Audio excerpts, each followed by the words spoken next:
Hello, can you hear me? All right, it looks like I'm recording. Great.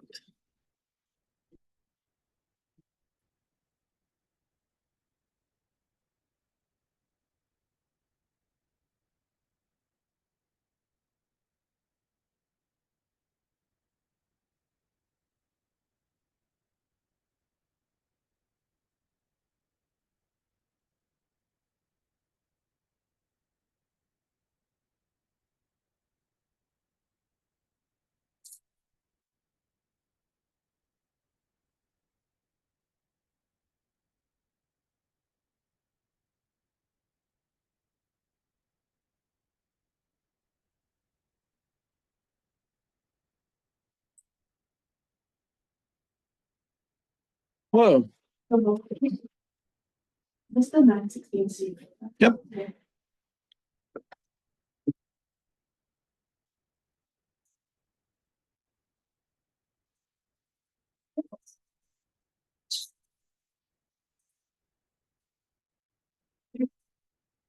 Yeah, that's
oh, nice. For a moment. Might as well. So it's a couple things before we start. Your teacher posted this announcement. What, today, yesterday, I think today. Just talking about like final questions people have, just a couple things I found noteworthy. As far as how the final is gonna look, same format as the midterms, but longer. Each midterm had 6 problems and 15 minutes. The final exam will have anywhere between 12 and 16 problems, so plan accordingly. The final will cover all the material we've covered in the quarter. How to prepare, just like you did for the midterms, right? That's okay. I mean, maybe not that's helpful, but formulas provided. So you can see the formulas right there. The formula for the nth partial sum of a geometric series, the formula for the infinite sum of a geometric series, and the formula, the Taylor polynomial for e to the x. Those are given. Apparently that's it. Do we need to memorize the table containing the power series? No, but you are expected to know how to reproduce them, the table on your own. So I guess what those words mean to me is that you should actually know how to derive them or find them, not just memorize them, I think is really what is being said there. Yeah. And then office hours, not on Friday because there's something happening in that room. I will have office hours. So starting Friday, myself and Grant will be in the drop-in math area in the library in the lower level. Most days from 10 to noon, 1 to 3. I think Jen and Sarah will be there a little bit, but it'll be mostly Grant and myself. And your all finals on what day? Tuesday. Okay, so we'll be there Friday, we'll be there Monday and Tuesday if you need us. There's no review sheet. Every lecture states blah blah blah blah blah. If you have other questions, bring them to class or post them on CampusWire. Okay, so that's informative. So my plan for today was to kind of generally talk about the topics we've covered during the quarter. If there are specific things you would like me to give examples of, I'm happy to. That's where I was going to start. And then my plan, it's always a plan, is to write a practice final and have it up by Friday, and then to get solutions posted sometime over the weekend. No later than Monday. No, by Sunday. Like Monday feels like too late if your finals on Tuesday. So yeah, that's my plan as far as providing that. So part of what I'm doing today is also reminding myself what kind of questions I need to put on your practice final so that it kind of covers the whole gamut. So I'm just looking at the syllabus. Let's start there. So as far as I feel like this thing feels like a little far. Like when I'm here, I'm like kind of just like bending over a little bit more. Like I guess I could go higher, but it feels like it's really high already. This feels like I'm oddly reaching for it. That feels too high, but oh well. Anyway, this feels like my arm's not that long. I'm not that tall. Okay, so Co-16C, today is the last day that we meet, which is the 5th. No core classes. Correct, because finals start on Friday. So no any classes on Friday. Yeah. So topics. And yeah, sure. So so kind of in chronological order, first we had differential equations. And I would say the two things I imagine you might see as far as differential equations are concerned are solving either separable or first order linear. And I do imagine most of what you'll be doing there is setting up and solving. So I could imagine like either just being given a differential equation, being asked to solve it, or being given words like in a tank problem and being asked to set it up and then potentially solve it. Yeah. Then we had the three-dimensional coordinate system. Coordinate, I can spell coordinate, yeah, sure, close enough. And as far as that goes, the things I would really say are just kind of knowing what some surfaces look like. So being able to graph surfaces, or maybe identify is a better word. Probably more of the identification than the actual graphing, but I could see being asked to graph a thing. Also graphing level curves and traces. Those are the things that come to my mind when I think about questions I have seen and questions I would ask on an exam for this class as far as the 3D graphing stuff. And then moving on, we have partial derivatives.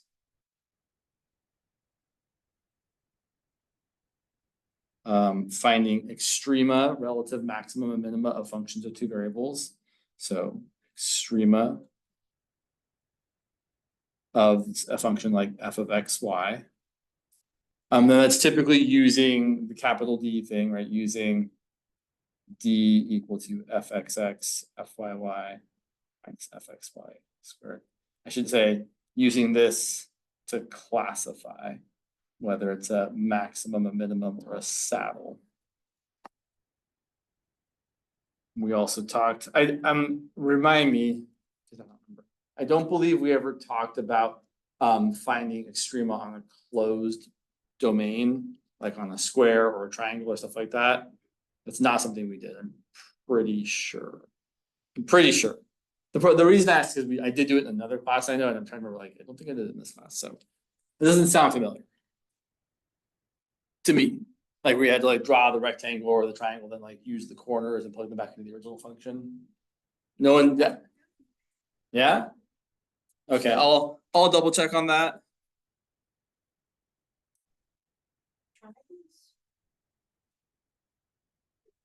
Sorry, what was it again? So an example, something like this would be like to say, find the absolute max and min of f of x, y. I'll do an easy one equal to like 9 minus x squared minus y squared on the 2x2 square. Wait, 4x4 square. With corners. Not square, it's just triangles.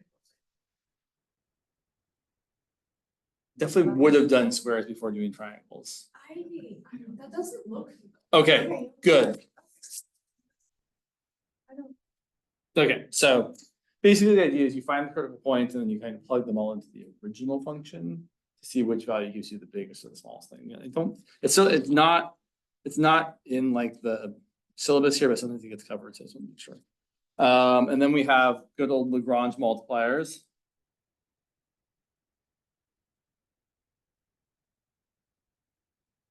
And then we have double integrals. And also average value, which goes along with that.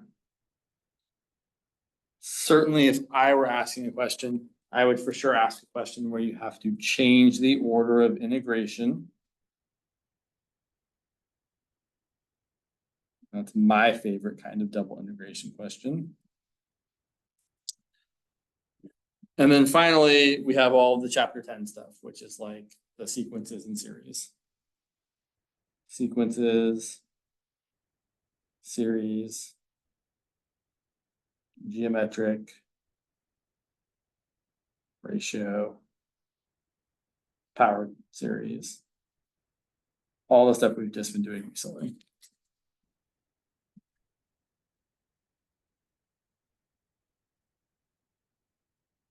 I guess there's a couple other things there, but I should say the tests for convergence and divergence.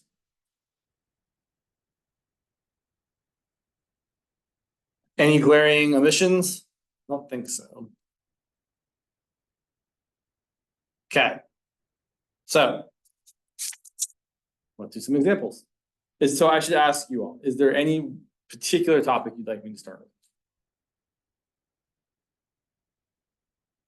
You don't have to. Just maybe beginning. Okay, cool. Let's do that. Let's see if I have. Sure. Let's keep things in order, James. So let's do the following. We want to solve the following differential equations.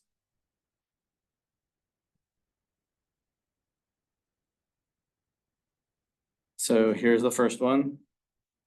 Xy prime minus 2y equal to x to the fourth times natural log of x. Most of the time when you're faced with a differential equation, you will only be able to use either separation of variables or first order linear. There are a few select problems, notably tank problems that we set up where the volume going in, the volume going out are the same, where you can't actually solve it either way. But usually it should be, I don't know, I think pretty clear from the setup which way we should go. To me here, it looks like we should use first order linear. I don't think we're gonna be able to separate this. If I brought the plus 2y over, x to the fourth natural log of x plus 2y, and then divided by x is going to be hard to separate the x's from the y's. So I'm really thinking this is a first order linear. So that said, we need to write it in the standard format, which is y prime plus p of x times y equals q of x, or whatever your variable is, p of t, q of t, if it's a t, whatever. So in that case, usually what that means is whatever is being multiplied by y prime, we have to divide everything by that. So we're going to divide everything by x. We're going to rewrite this as y prime. And instead of writing minus 2 over x, I would really encourage you actually to write this as plus negative 2 over x times y equals x to the fourth over x is x cubed natural log of x. And the reason I'm doing that is to make sure that when I write my integrating factor is e to the integral of p of x, that I capture the negative sign there because it's really easy to forget it if we're not being careful. So here are, I forget, does she use I or mu for the integrating factor? Mu, okay. Some people use I. I don't like it. I like mu. So mu of x is e to the integral of p of x, which in this case is e to the integral of negative 2 over x, which is going to be e to the negative 2 natural log of x. And you see how important this negative sign here is. we're gonna get e to the natural log of x to the -2, which is x to the -2. If we missed that negative sign, we would have mistakenly thought our integrating factor was x squared, which it isn't, it's x to the -2. I would also point out, it is really important that you simplify this integrating factor. If you left it as e to the -2 natural log of x, and then tried to multiply the right side by that and then integrate the right hand side, it gets really, really complicated. So you really, really, really must simplify your integrating factor as much as you are capable of. Okay, we multiply everything by x to the -2. We're going to get x to the -2 times y prime plus x to the -2 times -2 over x times y equal to x to the -2 times x cubed times natural log of x.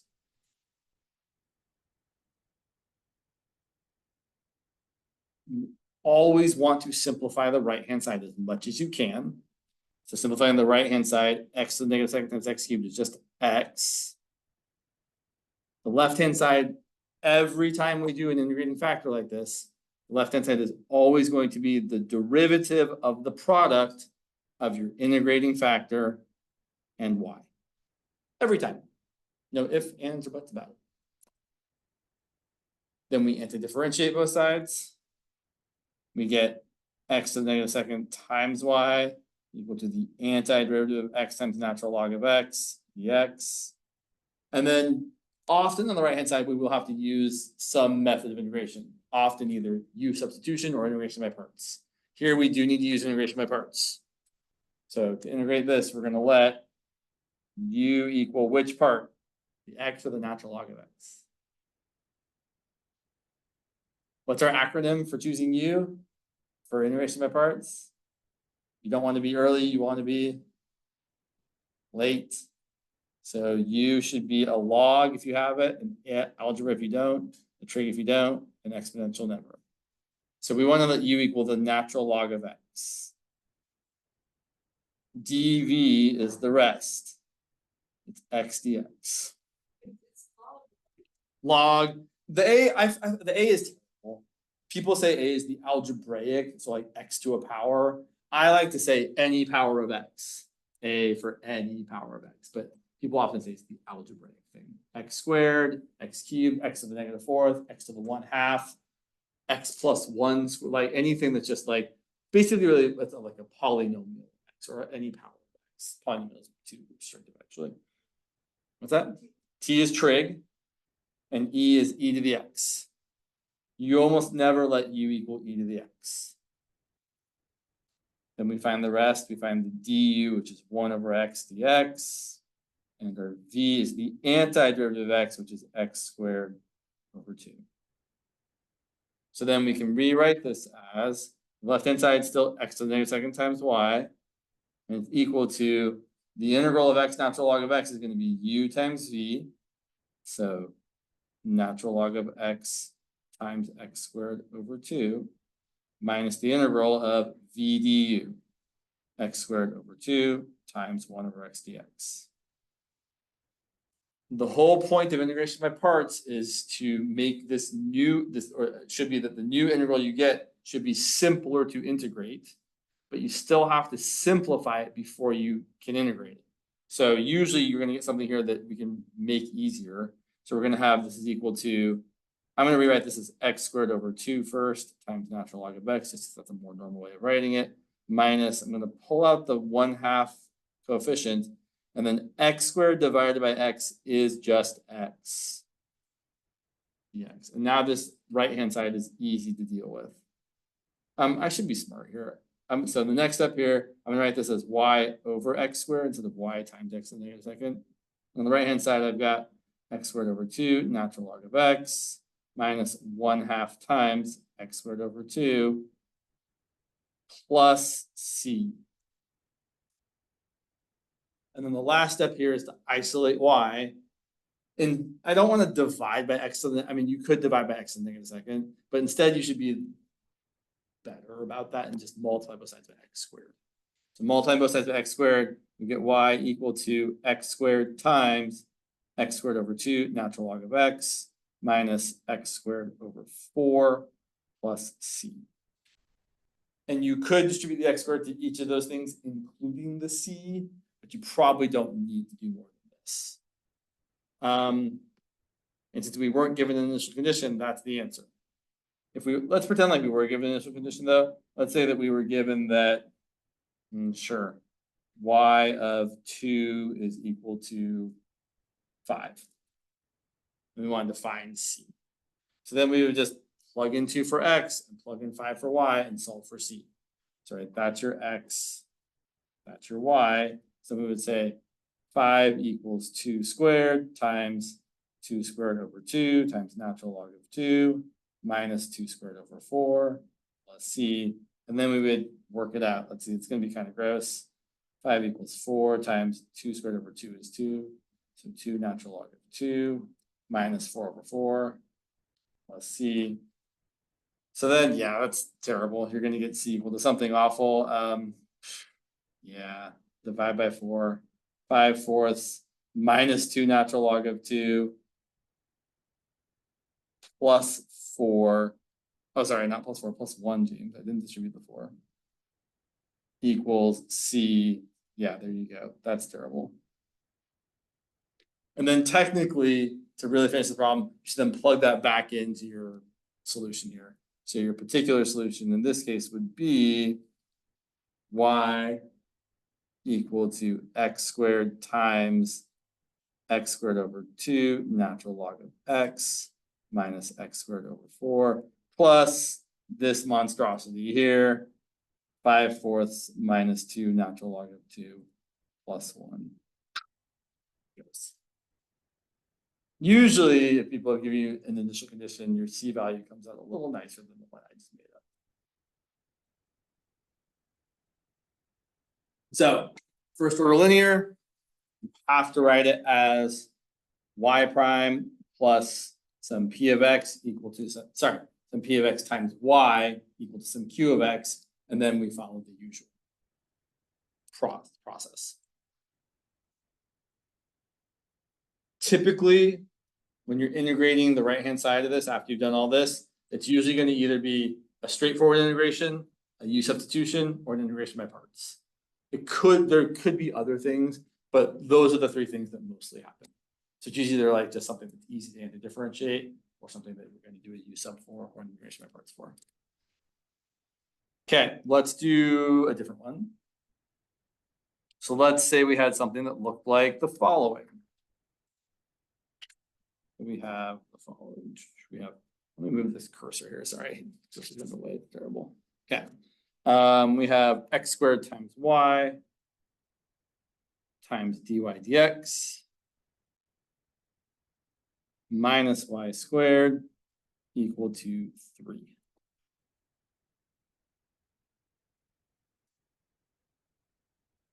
And so my thought process here is kind of, well, they gave us the first order linear. This one's probably going to be separable. But it also kind of looks like it might just be first order linear again.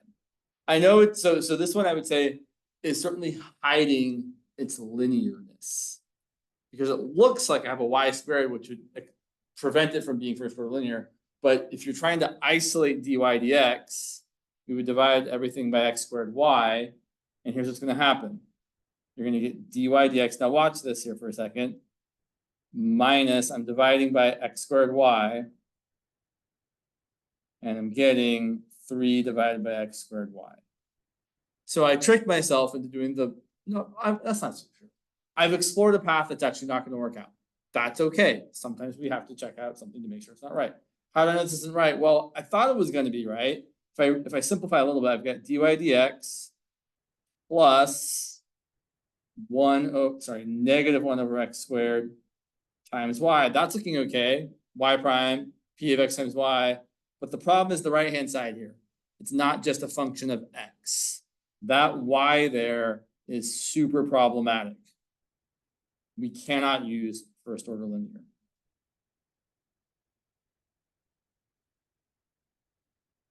Because that is not just a function of x. So if it's not first order linear and they asked us to solve it, it's got to be separable. Those are the only options we have. And vice versa. It's not separable and they asked us to solve it, it's got to be first order linear. So I guess we got to try and separate this thing. Okay, So to separate, I'm always going to try and just get dy dx by itself on the left. So first I would add anything, subtract anything I need to get rid of. So I'm going to have x squared times y times dy dx equal to y squared plus 3. And then I'm going to divide over whatever's multiplying the dx. Because once I'm at this stage where dy dx is the only term on its own on the left, you're only really allowed to multiply and divide. So dy dx is equal to y squared plus 3 over y times x squared.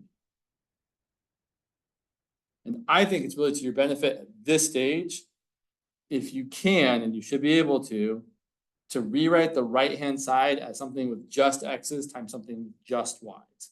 So I would write this as y squared plus 3 divided by y times 1 over x squared. The x's get to stay on the side they're on. So the 1 over x squared gets to stay where it is. I'm going to multiply the dx over here. And I'm going to divide by y squared plus 3 over y, which really means I'm going to multiply by the reciprocal of y squared plus 3 over y. So I'm going to think of this as y over y squared plus 3 times dy equal to 1 over x squared times dx. And just to show my work here a little bit, I'm multiplying both sides by dx. I'm also multiplying both sides by y over y squared plus 3. So on the left-hand side, the dx's cancel. On the right-hand side, the y over y squared plus 3 cancels with the y squared plus 3 over y. That's what's happening. Now we're separated. Now we're going to integrate both sides. So we're going to do the integral of y over y squared plus 3 dy equal to the integral of, let's rewrite this in a way that's easier to anti-differentiate, x to the negative second dx. I'm just rewriting 1 over x squared is x to the negative 2. The right-hand side is straightforward. The antiderivative x to the negative second is going to be x to the negative 1 over negative 1 plus c. We usually do put the plus c on the side with the x's or whatever your independent variable is. On the left-hand side, we have to use a method. Pretty sure it's going to be a u substitution. We look over here, the integral of y over y squared plus 3 dy. What's a good choice for a u and a u substitution? Well, I would say there's really only one choice here. For a u sub, you never pick just the variable because you're really just rewriting the integral. So the only other reasonable choice here, you can't pick u equal to y. The only other kind of thing we have to pick is y squared plus 3. And that's a great choice. It's a great choice for all the usual reasons. It's stuck somewhere. It's stuck in the denominator specifically. And more importantly, its derivative is also in the integral. The derivative of y squared is 2y. So du is equal to 2y times dy. We don't care about the 2, or is that the truth? It's not that we don't care about the 2, it's that the 2 doesn't deny us from saying that the derivative is there, right? The derivative is there. My derivative of y squared is essentially y times whatever constant's there. And I have a y. Great. So then I'm going to say I have this. So I'm going to divide both sides of this by 2. So that 1/2 times du equals y times dy. So then I can rewrite my integral as the integral of 1/2 du divided by u. Or as you might prefer, 1/2 the integral of 1 over u du. A more typical way of seeing it. We integrate 1 over u, we get the natural log of the absolute value of u. We don't worry about a plus c here because we're just doing some side work. And then we plug back in that u is equal to y squared plus 3. Notably here, I always want to drop the absolute value if I can. And here we really can because the absolute value of y squared plus 3 is already always, y squared plus 3 is already always positive. Y squared is bigger than or equal to 0, and you add 3, it's still bigger than or equal to 3. So we can really write this as 1/2 natural log of just parentheses y squared plus 3. Which means solving for y at the end of the day is going to be a little bit less. I mean, usually we just drop them anyway. So on the left-hand side here, we have 1/2 natural log of y squared plus 3 And now our job is to solve for y.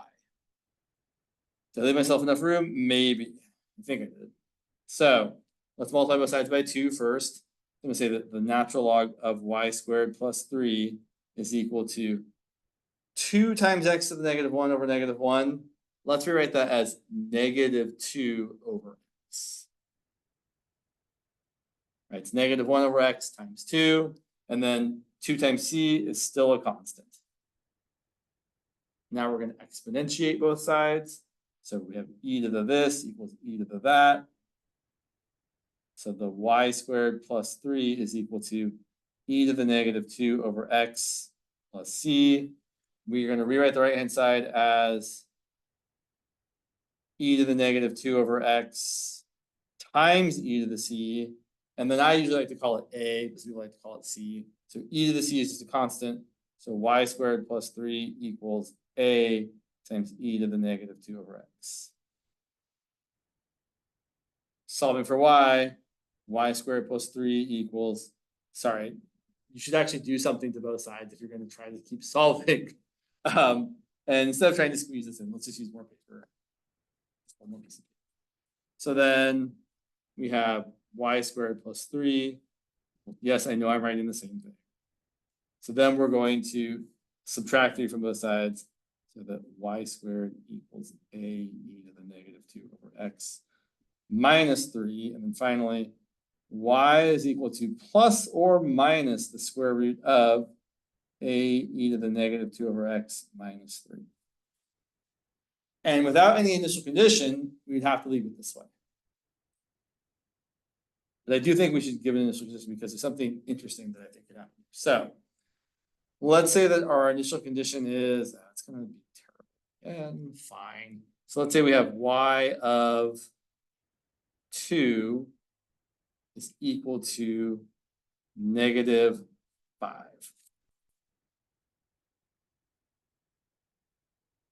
You don't want to do 0 first. I don't want to do 0, and here's why. That's a really good question. Normally I would do 0, but the problem is this function is undefined if x is 0 because you've got 2 divided by x.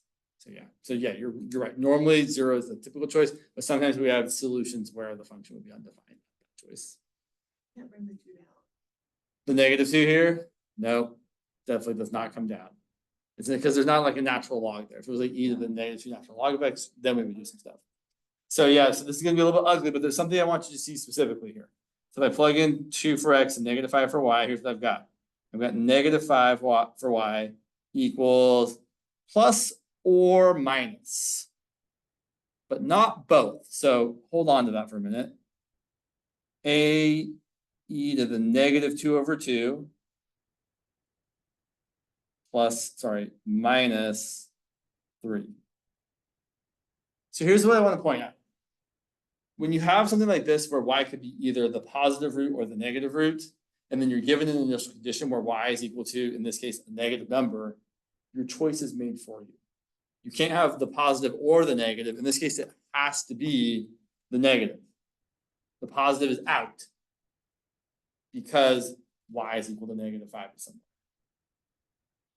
And you can't, this thing's supposed to be a function, it can't be both pieces. So what we're going to have here is that negative 5 equals the negative square root of a e to the negative 1 minus 3. Get rid of the negative signs on both sides, and then square both sides. So this is a positive 5 equal to the positive square root. Square both sides, you get 25 equal to a times e to the negative 1 minus 3. We add 3. We get 28 equal to a times e to the negative 1. And then multiply both sides by e to get that 28 times e is equal to a. So here, our final answer would be that y is equal to the negative square root of 28e times e to the negative 2 over x minus 3.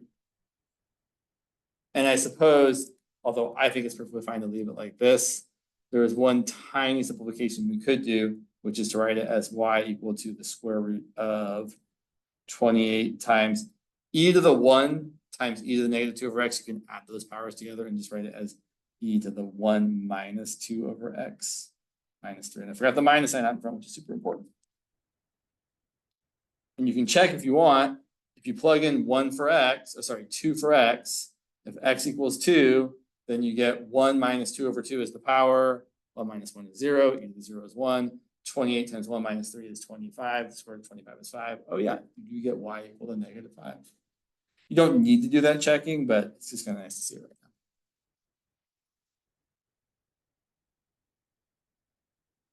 now. Okay. So those are some good differential equations problems. Let's look at, I have a couple ideas of the 2 other things we should do. So I'm gonna, unless there are other things you want to see, I think we should do a classifying a relative extremer problem and a double integral problem.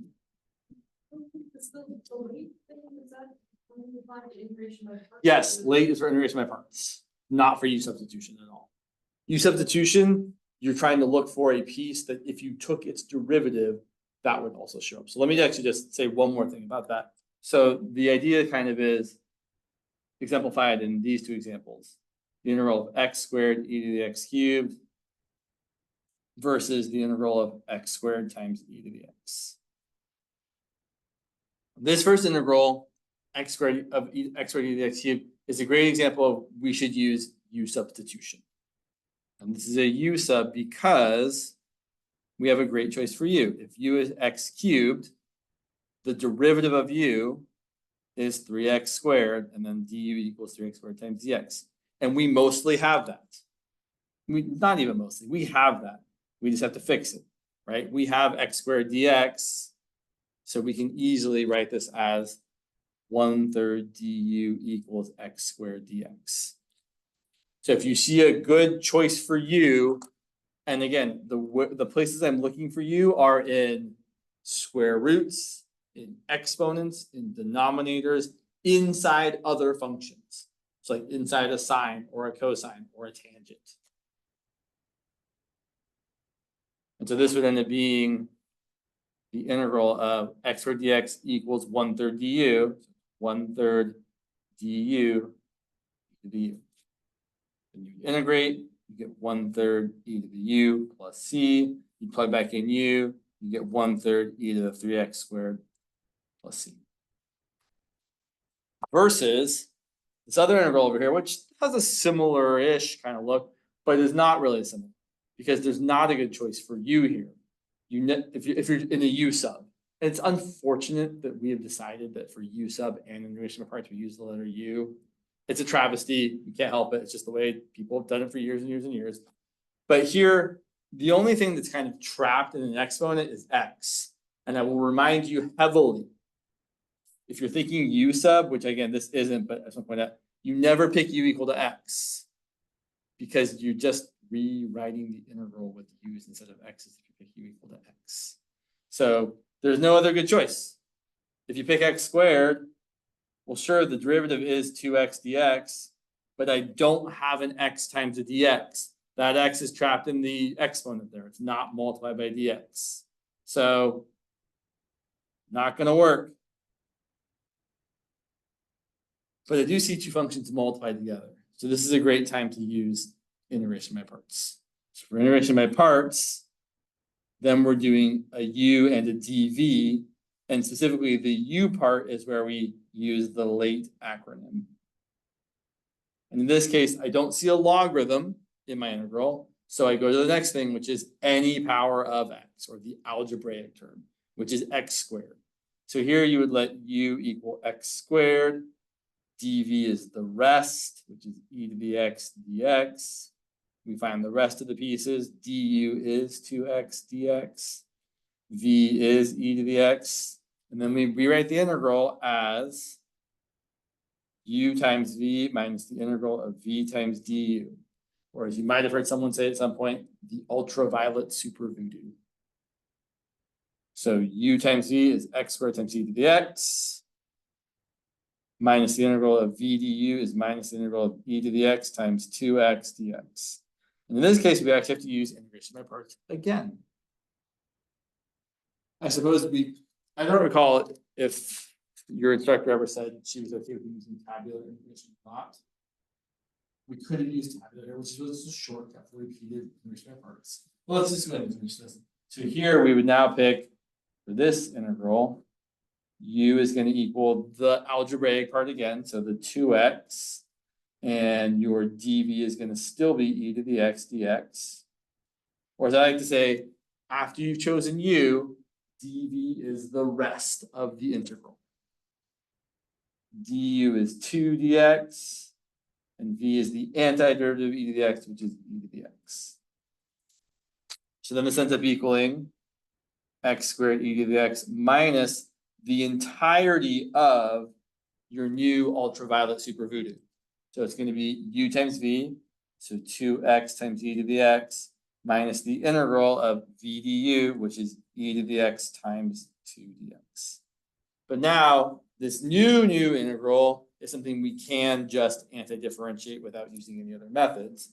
So you end up getting x squared e to the x minus 2x e to the x minus a minus is plus, and the antiderivative of e to the x times 2 is just e to the x times 2 plus c. So those are kind of the differences between integration by parts and u sub. For a u sub, you're almost always looking for having some composition of functions, some function inside another function. Whereas with integration by parts, that's less the case. It's usually a regular, kind of two regular, for lack of a better word, functions multiplied together. Two uncomplicated functions multiplied together. Okay, so let's do an optimization, or not optimization, but a relative extreme problem. So let's say we have the following. I forgot my numbers here.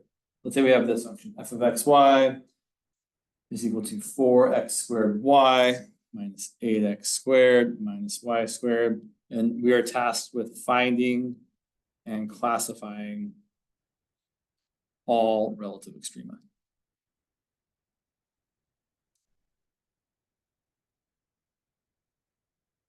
The first step in any finding and classifying is the finding part. So we're going to find them by taking each partial derivative and setting it equal to 0. So the partial with respect to x, which is going to be 8 times x times y minus 16x minus 0. And the partial with respect to y is going to be 4x squared times 1 minus 0 minus 2y. And then you kind of just want to pick one of them to deal with. And usually, if you can see one of them that you can factor something out of, that's usually the one you want to pick. So I mean, yeah, technically you could factor a 2 out of the bottom, but I mean something like useful. So on the top one, we can factor out an x or even an 8x. We factor out an 8x, we're left with y minus 2. Great.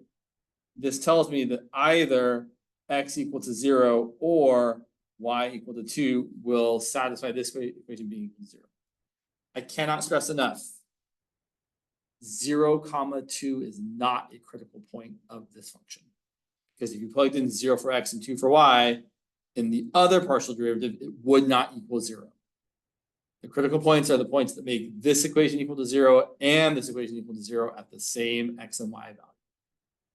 So we have to find the x and the y. So we're going to take this one first. So for this equation here, if we plug in x equal to 0, we're going to get 4 times 0 squared minus 2 times y equal to 0, which means negative 2y equals 0 or just y equals 0. So one of our critical points is x equal to 0, y equal to 0. And if you plug that back into both equations, we can see we get 0, right? If you plug in 0 for x and y here, you get 8 times 0 times 0 minus 16 times 0, which is for sure 0. And you plug in 0 for x and y here, you get 4 times 0 minus 2 times 0, which is 0. So 0, 0 for sure is a point where both of these partial derivatives are equal to 0 at that point. And then we're going to do the same thing for y equals 2. We're going to plug in y equals 2 to the other equation, this one here, and we're going to get 4x squared minus 2 times 2 equal to 0. So that's going to be, you can factor or bring stuff to the other side. So we're going to get 4x squared equal to 4 x squared equal to 1, x is equal to 4, right? Make sure we get all the values here. So we get 2 more critical points. We get the critical point 1, 2 and -1, 2. And you can check, well, I don't think you need to, if you plug in x equal to 1 and y equal to 2 into this equation, you'll certainly get 0. And into this equation, you'll certainly get 0. The same is true if you plug in x equal to -1 and y equal to 2. So those are our critical points. Now we need to find capital D. So capital D is equal to fxx times fyy minus fxy squared. So I'm just going to look at my first partials. Fx is that. So taking the derivative of that with respect to x will give me fxx. So the derivative of this with respect to x is going to be 8 times y minus 16 times 1. Fyy is going to be the derivative of this with respect to y, which is going to be -2. And finally, fxy, going to either one, the partial of this with respect to y should be 8x. The partial of this with respect to x should be 8x. So the mixed partial should be the same either way you find it. Point of interest in this problem specifically. I would point out that fyy is -2. Always, regardless of the critical point you plug in. So if we end up with something that's either a max or a min, we're going to see that the function is concave down, meaning it has to be a max. So this function won't have any minimum because the second derivative is always negative. It could have a saddle. We'll see this. We'll do it in just a second. I just want to point out. You can kind of sometimes you can see what's going to happen. So we're going to plug in each of our critical points. So first, d of 0, 0, we're going to get -16 times -2 minus 0 squared. -16 times -2 is positive, and I don't really care what the value is. I just care whether it's positive or negative. This is positive. So when d is positive, that either means, which does it mean? Does it mean we have a saddle, or does it mean we have a max or a min?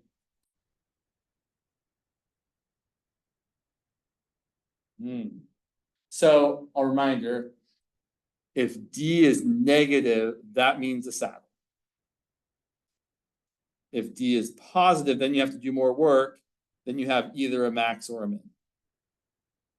And it's based on the concavity. So in this case, since d is positive, we either have a max or a min. But then since fyy is negative or fxx is negative, either one you want to look at, but since fyy is already just -2, regardless of what you're plugging in, you say, oh, fyy is negative. That means we're concave down, which means we have a maximum at 0, 0.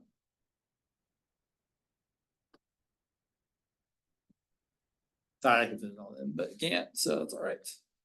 Let's look at the other 2 points. So let's look at 1, 2. So d of 1, 2 is going to be, up here, it's going to be 8 times 2 minus 16 times -2 minus 8 times 1 squared. But 8 times 2 minus 16 is 0. This whole part's 0 minus whatever is going to be negative. And that automatically means we have a what? Yep.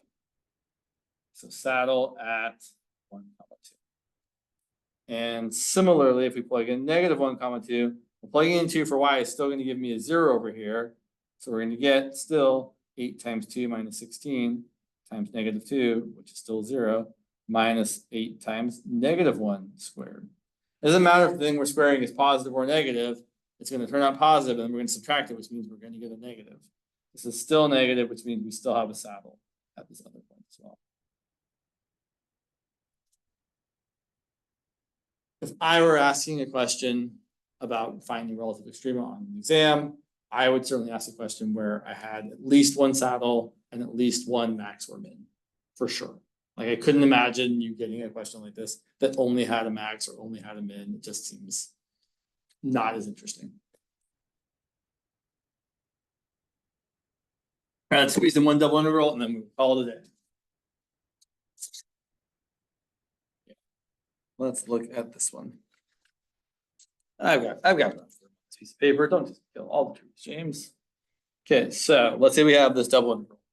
The integral from 0 to 2, and then from y squared to 4 of 4y over x squared plus 1 squared dx dy. And I think it's helpful to write this in a way so you can kind of you don't have to separate the x from the y's, but it might help you kind of see what your integration might look like. So this is 0 to 2, y squared to 4 of 4y times 1 over x squared plus 1 squared dx dy. The dx coming up first here tells me we have to integrate with respect to x first. And I don't know what the integral of 1 over x squared plus 1 squared is. It's actually something we don't learn how to do in this class. It is something that can be done using terrible things. But if you see a problem like this and it looks like integrating it the way they've given it to you is terrible, and it probably will. The whole idea is to switch the order of integration. She might even tell you, switch the order of integration. So that means we have to draw the region. So I'm first drawing the inner limits of integration. So my inner limits of integration are x equals y squared to x equals 4. Left to right, because it's x equals something to x equals something. X equals 4 is the vertical line. X equals y squared is a rightward opening parabola. And this is the top and bottom. But, so it's going to be between this parabola and this line. So we're looking at this shaded region here. But then we're limited by y starting as low as 0 to y going as high as 2, which is almost undoubtedly that point right there. So this is the region that we're integrating over. And we were just using a horizontal strip because we're going from x equals something to x equals something. But now we're going to change it up and we're going to use a vertical strip. So specifically, we need to change this y equals x squared to x equal to the positive square root of y. Okay. So one thing I want to say here is I could see making this question a little bit trickier. So let me just point out, if our integral had been from -2 to 0 and y squared to 4, I don't really care about the integrand, dx dy. I just want to mention here that you would have had the lower half of this instead, because y is going from -2 to 0. And then if you were switching the function here, instead of you getting x equal to the positive square root of y, you would get x equal to the negative square root of y. I could see potentially deciding to be that extra little bit of trickiness. Like it's not that tricky, but it's tricky enough that you really have to make sure you draw it carefully and recognize that, oh yeah, the top half of this is x equal to root y. Or, y equal to root x, is it? Yeah, wow. So sorry, apologies. It was x equal to y squared. So if I solve for y, it should be y equal to positive root x. Sorry about that. Or down here, it was x equal to y squared, so it should become y equal to negative root x. I'm so sorry. So I can see doing that. Back to the problem we were doing. I know it's 2. So just to rewrite this here, we would rewrite the integral as, so now we have the inner limits of integration going from y equals 0 to y equals root x. The integrand hasn't changed. It's still 4y times 1 over x squared plus 1 squared. But now it's dy coming first. And then outside of that, the x values go from 0 to 4 dx. And then it becomes relatively straightforward because you're going to integrate the inside. You're going to get 2y squared times this stuff. You're going to plug in the root x, which is then going to give you a 2x. and then you'll do a U sub, letting U equal x squared plus 1. So you, almost all the time, when you reorder the order of integration, it usually ends up being easy with a U substitution. Like 9 times out of 10, that's almost always what happens. Is the first integral is easy, you plug in, and then you're like, oh, the thing I'm getting is exactly the derivative of the terrible part that was challenging before. All right, I should stop talking because it's 2:01. Good luck on your finals. I will definitely get a practice final exam posted by Friday, solutions by Sunday, hopefully sooner than that, but realistically Friday, because I don't have to teach classes on Friday. And yeah. I do have office hours, yes, I have office hours over, so I have my usual office hours today and tomorrow, and then starting Friday, I'll be in Shields on Friday, I'm only there 10 to 11, but other people are there from 11 to noon and 1 to 3, and then Monday, I'll be there 10 to noon, 1 to 3, Tuesday, I'll be there 2 to noon, 1 to 3. Cool? You're welcome. You're so close, and then you're done with math. And then if you take stats, Sarah and I are also help, and Jen can also help you with stats. So we're around for that too. Sure, of course. That's totally fine. Sure, yeah, totally. Yeah. Okay. You know my email? Yeah, sure. Sure, it's let me just. Yeah. It's JJ JJ PAR PAR MEN MEN TER TER at UC Davis. at UCDavis.edu. Yeah. So like this, right? Like exactly. That is me. Okay. And then just email and say, hey, I was in the co-class, and please, when you have the practice final, could you send it to me? And I will send it to you. And your office hours is gonna be in the library lower level. Starting Friday. Starting Friday. Well, I Okay. actually have them tomorrow too. And you can actually find them on my website. Oh, okay. So or on the AATC website. They're listed. Oh, okay. Okay, thank you so much. You're welcome. But I'll just like email you anyway. Sure thing. That sounds great. Well, yeah, because you want to get the practice. Yeah. Yeah. Thank you so much. You're very welcome.